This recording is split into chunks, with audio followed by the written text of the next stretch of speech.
Hello and welcome to Stuff TV. I'm your host, Nick Huzar. I'm also the founder of OfferUp. And, not too long ago, I started to think about my very existence and how it impacts the planet. And I started to think a lot about this problem and myself and how I'm impacting the planet. And I found it really hard to find answers.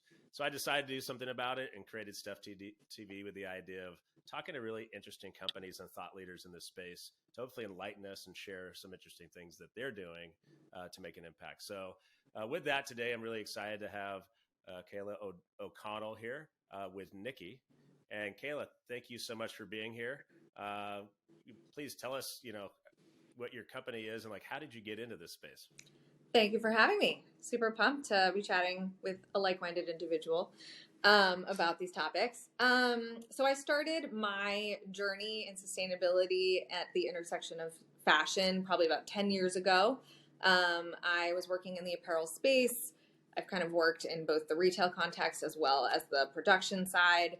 Kind of had a personal crisis myself about my participation in the problems with the fashion industry, whether that's forced labor issues, the amalgamation of pollution and waste and resource detriment all over the world, and set out really to kind of solve the problem for myself personally, because I love this industry. I love fashion. I love apparel. I love making things and building brands. And so we started Knickey as a way to kind of address the consumer cognizance around our impacts with respect to participating in getting dressed every day and buying clothing.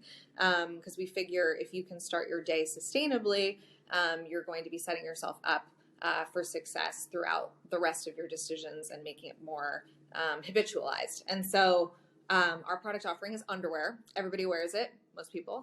It's the first thing you put on every day. I have a friend that doesn't, but he's gross, so we won't talk about him. There are a lot of free buffers in the world. I've met them. It's an interesting conversation for sure. Yeah. He's gross. That's funny. But yeah, most people do wear it. It's a pretty big industry.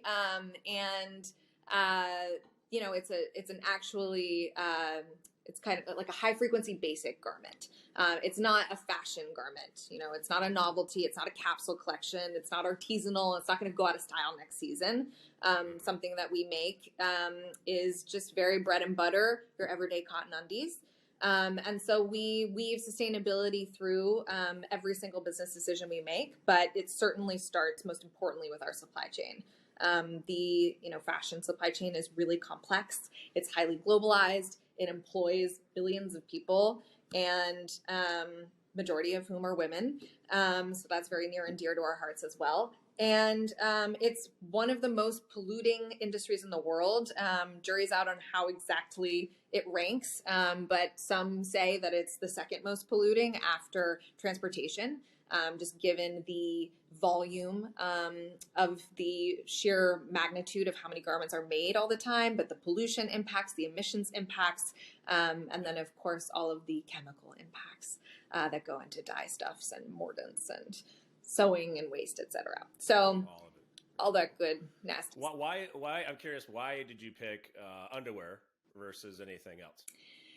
I think it was definitely at the time a white space that we identified as something that had really not been addressed. And again, it's something that everybody wears. And so it seemed like a turnkey kind of garment to choose to, kind of enter the space. It's also traditionally been a cotton-rich garment that has in the past 20 years become a poly-rich garment.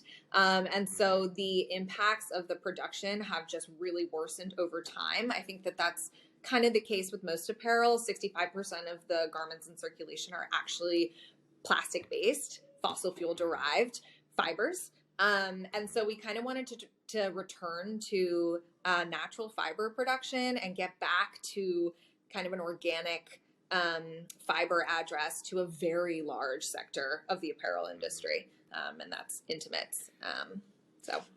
Most people don't know this, but I found this stat I was digging into. The average American household does 400 loads of laundry a year. That's a lot. I don't do laundry that much. A lot. And if you think about it, back to your point about organics, and what's all the plastics and things that are woven into clothing now, what happens when you're running through that cycle is that those plastics are actually getting washed out into the, into the oceans and the rivers and things like that. And so that's become, I think, something that's occurred probably in the last few decades, like not very long. Yeah. And it's something I think most people don't think about. So you're doing laundry and constantly just washing little micro plastics out into the into the oceans and the rivers all the time. Yeah. And fish, unfortunately, ingest that. We ingest it. It's like in our drinking water. Every time you run a load of wash, hands down, which is disturbing on many levels, because microplastics are persistent and they'll never break down.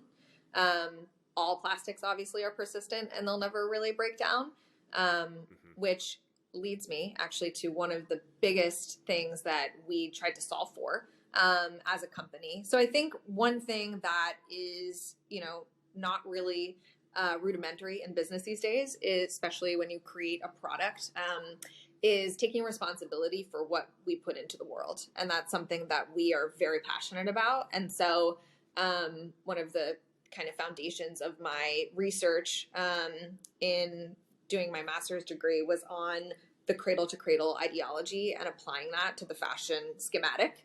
So if you think about how a garment or any product is made right now, it's sort of this resource intensive linear path that, has a bunch of impacts that are really unfortunate on the environment, changes hands multiple times. You have transportation, you're shipping it to and from multiple suppliers. It finally ends up in the hands of the warehouse. Maybe it's a retailer, then it gets into your hands and then you use it. And unfortunately, we're in this fast fashion sort of dynamic now where people are used to buying a new dress or a new shirt every 2 weeks, thanks to some very large retailers.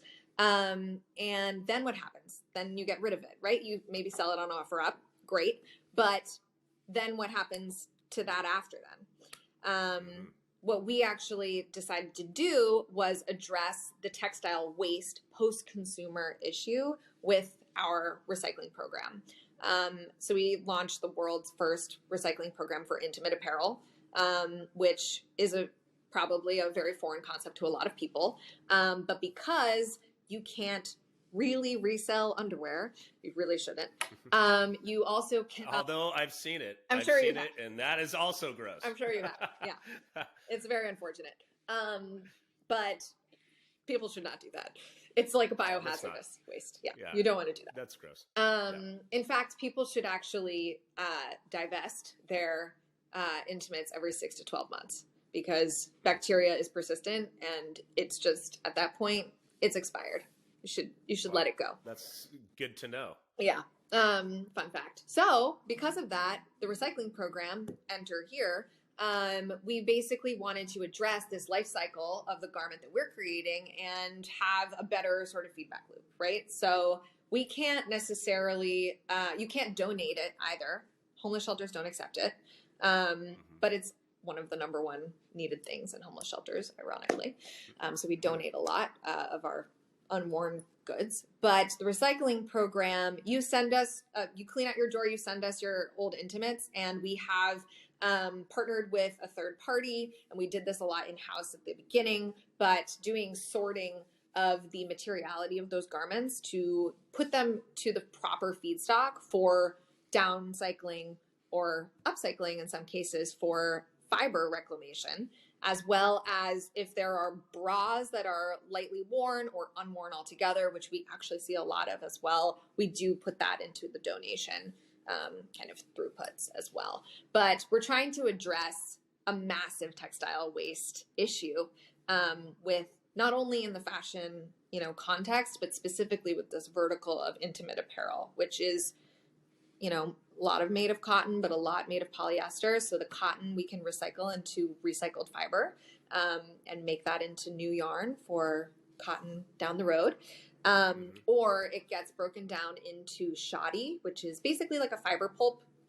And that typically gets made into either insulation for construction, like you might line a commercial building with it, or recently we had like a big customer that did the batting for punching bags. Cool. So, or furniture fill, things that are just needed a little bit of puff and fiber fill. But And that's the polyester extract. yeah, it's not extracted. So if we're gonna get really technical about the recycling, this is just like a downcycling, breaking up. It's shredded.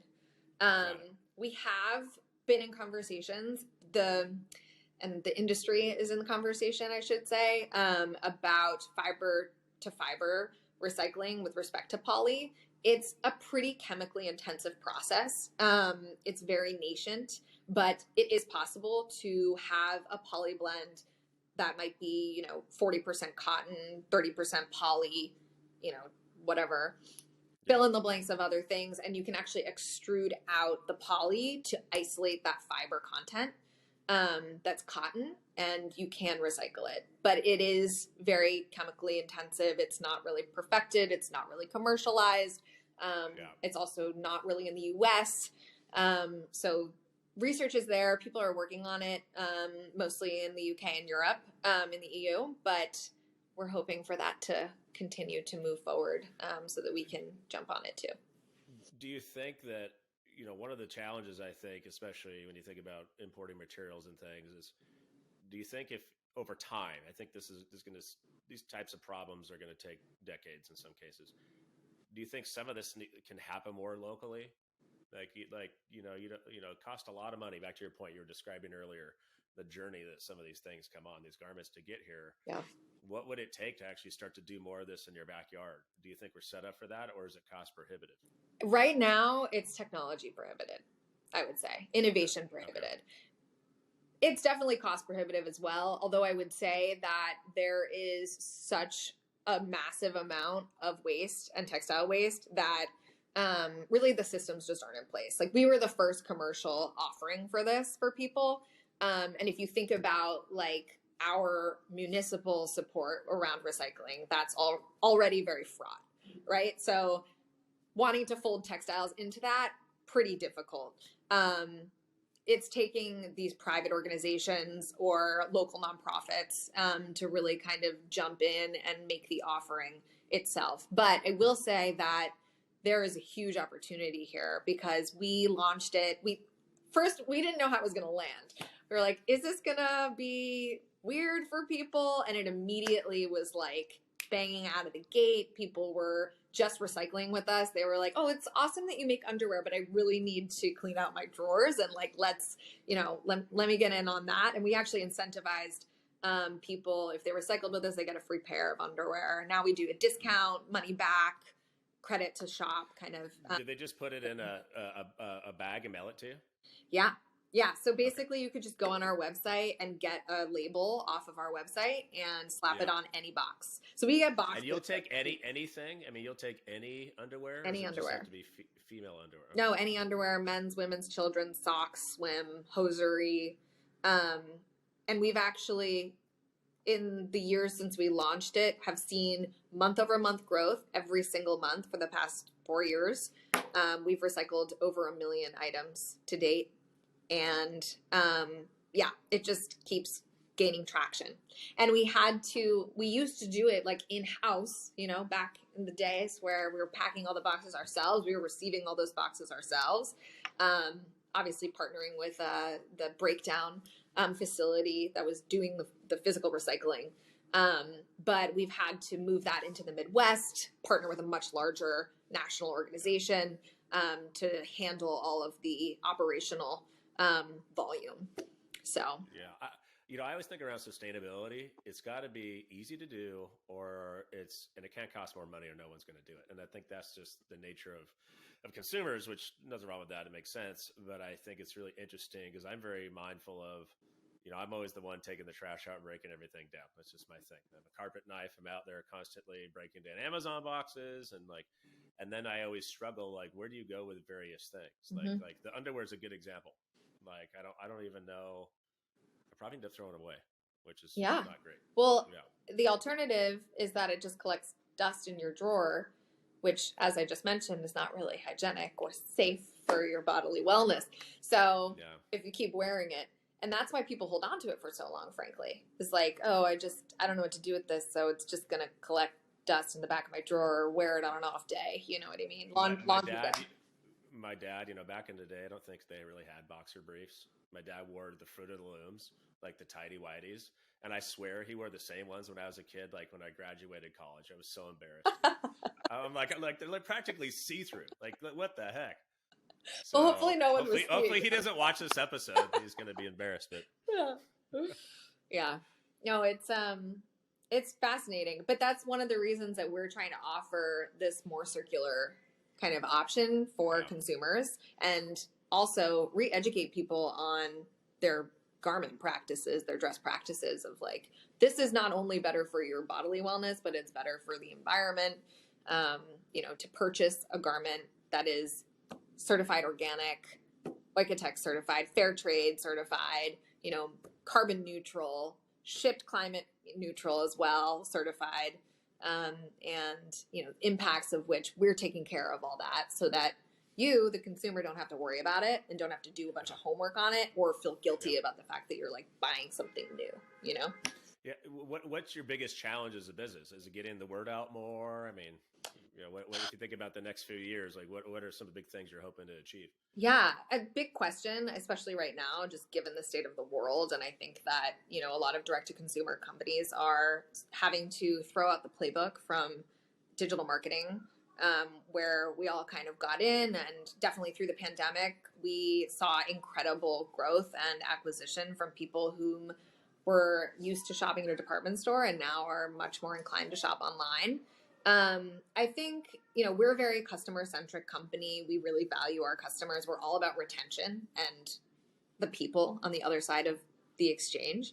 But I think that acquisition for us is going to be a challenge because the landscape has just changed so much thanks to these iOS updates, the kind of media wars that are happening, and tech wars as well between the Googles and the Apples of the world.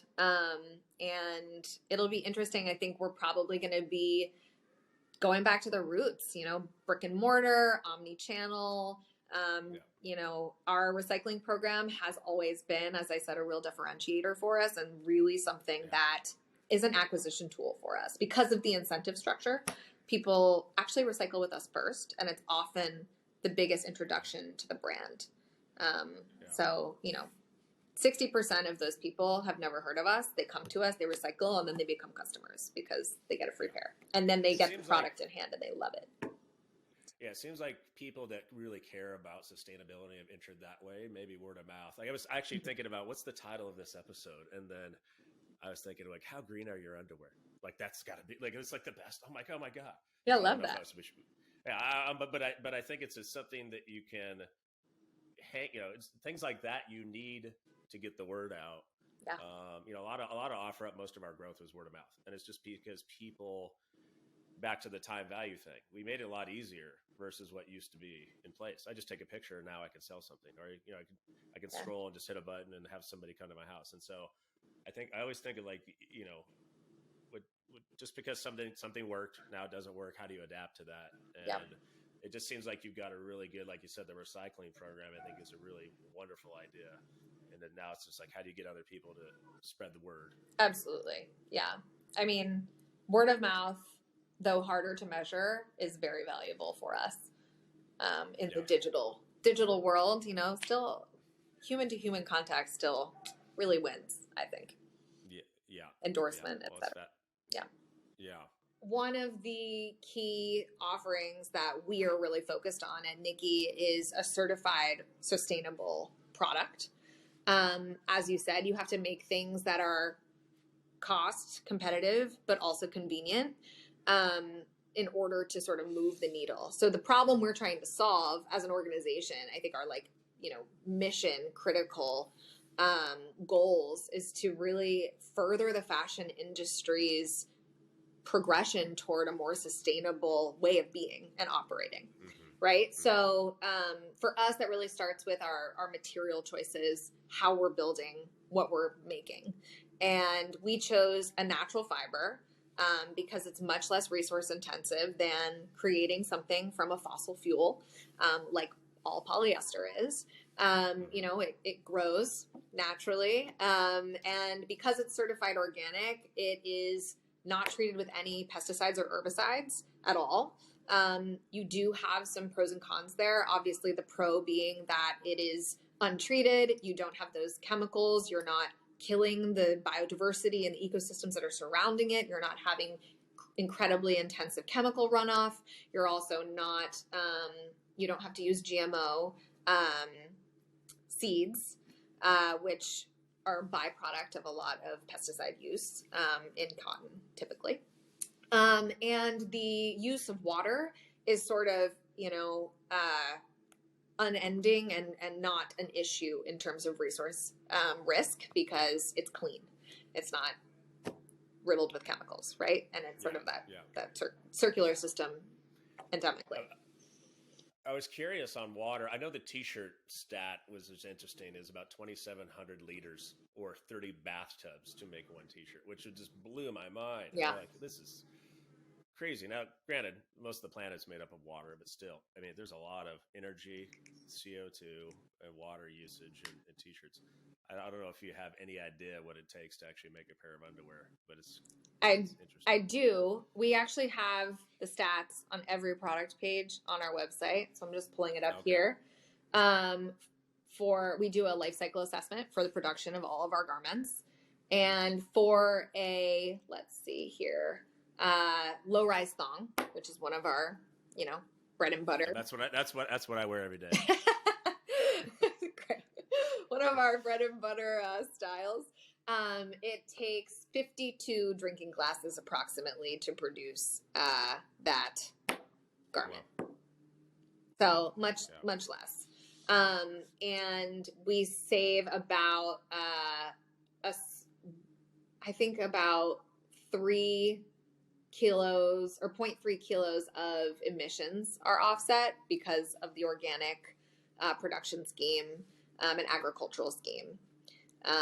And there's also pesticide savings, obviously, because we don't use them. And so we measure in how many square feet or hectares is the technical term usually, of how you measure land saved from pesticides. So we're doing it on a per garment basis, but like if you do it on a huge production run, those are much larger numbers, obviously. We're just breaking it down for our customers to understand, okay, this one mid-rise brief, what have I saved in terms of water today? Yeah, I know. Like I said, when I started down this path, I had no idea on any of these things, and I think most people don't. Yeah, you buy the thing at the store. You don't think about the supply chain. You just look at the item, right? And or you're done with it, just throw it in the trash, outside, out of mind. So it's just fascinating when you look at all the way from inception to end of life, and you think about the magnitude of things that what it takes to actually get you something versus, a few hundred years ago, we just, we just made a shirt and down from the neighbor, and put it on, and that was it. Absolutely. So the world's really changed in in a very narrow period of time. I think that's a really good point to just kind of speak on a more macro level about like eco anxiety, which if you start to think about the magnitude of your impact and how just like donning that pair of briefs every morning, you can kind of drive yourself a little crazy and be a little overwhelmed by your decisions as a human being, just navigating your daily life. And I think what it's really important to point out in the context of trying to like be a better global citizen, but also live a more mindful and sustainable life, I use that term lightly, is to just know that like there's no perfect solve. And the fact, like even as an organization, if we're solving for one problem, you may actually be addressing something really positively, but then potentially impacting something else negatively. And that can't exist in a vacuum. This is getting a little existential, but you just have to know that there's no perfect solution. There's no silver bullet. And you just have to choose as a consumer, as a business owner, what problems you're trying to solve for. and kind of do the best you can there. So that's how we approach it, is like positivity, led first. Small steps are big wins. And you can't be a perfectionist, because then, you just all become like, the internet becomes like whistleblowing, like you're doing so great, but not good enough. And it's like, okay. Well, there's so much, if you think about innovation, industrialization, there's so many awesome things that have occurred over the last, 50, 75 years.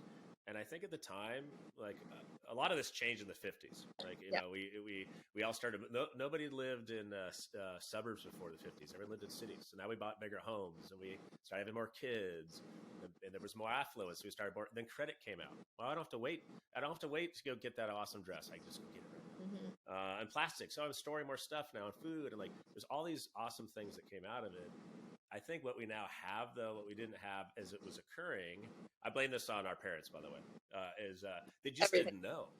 Well, yeah, you can always, I would blame, like my daughter and son blame everything on me, but I think they just didn't know. Like, we didn't have enough data. Like, if you look at when we launched the space shuttle, I think it was in the late 60s, we started putting satellites out there. Now we can monitor Earth and what's happening and the impacts of these things. And so I think that's part of why more people are open. I think we've been talking, I think as long as I've been alive, it's always been something around environment. But now there's just a lot more. You can look at data over decades now and go, look, this is not a normal cycle right now. Like, the curve is like this, and why is it like this? Because of the layering effect of some of those things I was just talking about. And absolutely. And I always say, this is, from an accountability standpoint, it's not your problem, and it is your problem, right? Like, everyone's always saying, well, it's China's problem, or it's it's the U.S.'s problem. It's like, well, we're all tightly knit now. We're one big global kind of ecosystem. Absolutely. So, which is the case for OfferUp, for Knickey, is like, you're just trying to solve for this problem to make it easy for people, so that they're not bogged down with that responsibility and burden. Or, in our case, we're trying to make an offering, that's competitive in the market, so that you can just stop buying Victoria's Secret, thongs, and start buying Knickey thongs, and you'll be a better global citizen for it. Yeah. And it's just that simple. Just subscribe to a new brand. Yeah, and try. I do think, my hope at some point, I was thinking a lot about this, it'd be great to have, I was even toying with putting this on a website, is go in there and be able to, look at things in your house and start to understand your impact, almost like kind of a score, and go, okay, I produce this much CO2 in a year based on the fact I own this many t-shirts, and I drive this much, and I fly this much. Something very basic to start, but I've struggled because I've seen a few little examples of this, but there's nowhere on the internet that I've found where I can actually go and say, I wanted to have a rough idea what my impact is. Yeah. And I think, what you're mentioning, it's awesome that you have some of this on your website too, is that's a part of it. And I think if people know and they're enlightened, then you can go, okay, well, now what? Yeah. What do I do about it? Yeah, absolutely. The emissions calculator on our shipping integration as well is pretty cool. That's the closest thing that I would liken it to. A little different, obviously, but the distance traveled, at least we can figure out by plane, by truck, etc., like what the emissions were of this. And then as an organization, we offset that for you as a customer. So, a little guilt-freer, so to speak. Yeah, less guilt. Yeah, less guilt. I think on our supply chain, here's another thing to your question about localized efforts. Yeah. We have really attempted, and this is challenging, but to create like a geo-localized supply chain in India. That's where we source all our cotton, in the Maharashtra region. And then we have all of our factories are down in Tamil Nadu. And so we're trying to, like, in the process of making a complex garment that you might have to get a metal piece from another purveyor, a hang tag from a different vendor, try to create as local of a supply chain as possible to reduce the amount of transportation that happens for the garment, because people would just be shocked at how many hands things, go through. We have an agriculturally verticalized supply chain, which is great, and that's not always the case, especially with raw materials. So that's a huge effort that we've been making in order to just kind of address like the hotspots of emissions that you have in garment production that have just come out of highly specialized production facilities and being a very globalized economy. We are 60% solar powered in our manufacturing, and it's all fair trade as well. So there are secondary considerations with respect to environmental practices within both the organic, obviously, certification, having that all the way through to distribution. But the fair trade certification also has additional environmental considerations. So it's sort of this doubling down on a certified sustainable supply chain because we just don't want any questions about it. We want a third party to be, verifying our claims because there is so much greenwashing in the fashion industry right now. I think that's really a lack of education, unfortunately, around these topics. So this is why this conversation and these conversations you're having with other founders is so pertinent to people, not only to consumers, but to people who work for brands to understand, what do I mean when I'm saying this is sustainable? We don't even use that word at Knickey. We have to be more intentional. We're like, this is a certified organic product. This is why it's better. Let me tell you why. And this is what it means. So maybe one last question I was thinking about too is I always think to create change, you have to hit all the different constituencies. And I think when we talk about specifically like CO2 emissions, I think government plays a role. I think business plays a role, and clearly consumers play a role. A lot of my focus with this channel is consumers because that's the gap I saw. I was like, I can't find any answers here. Same. Like I'm scouring the internet. But do you feel that in the world of fashion, do you think that that's how you're going to really make the most change? It's really focused. I mean, I don't know how government plays a role. I do. But it's interesting. This is an interesting question because laws and legislation is just now being talked about in New York around, disclosures on emissions and impacts, and, fashion in general is historically very secretive. Like the fashion show reveal and the vendor relations and this design trade secrets. It's just historically been very close-best. And so when you talk about disclosure, as opposed to the word transparency, because that's another buzzword that I have problems with. But like disclosures around your supply chain partners or the impacts or, your design secrets or your vendor who's doing better business. These things are sort of in tension. So I do think that it's going to be difficult for legislation to really force companies to kind of open that vest and reveal all of these things. But it's got to come from every perspective. And I definitely agree with you from a thesis standpoint that it comes from the consumer first. And that is also because fashion has always been driven by streetwear influence or, the subculture and the zeitgeist of what's going on. So, that it's not like a top-down kind of social movement as much as it is like bottom-up, frankly, from behavior and what drives the market. So yeah. Thank you so much for being here and talking more about Knickey. Really fascinating company, and I really like how you're going about it, and especially the whole recycling part. I think that's really unique, and hopefully helps to really grow the business and what you're doing. But I really appreciate you for taking the time. Thank you for taking the time. Really appreciate your interest and featuring us on the show. I hope that this was what you expected. I hope it's good content. I've never been more excited about underwear. Oh, great.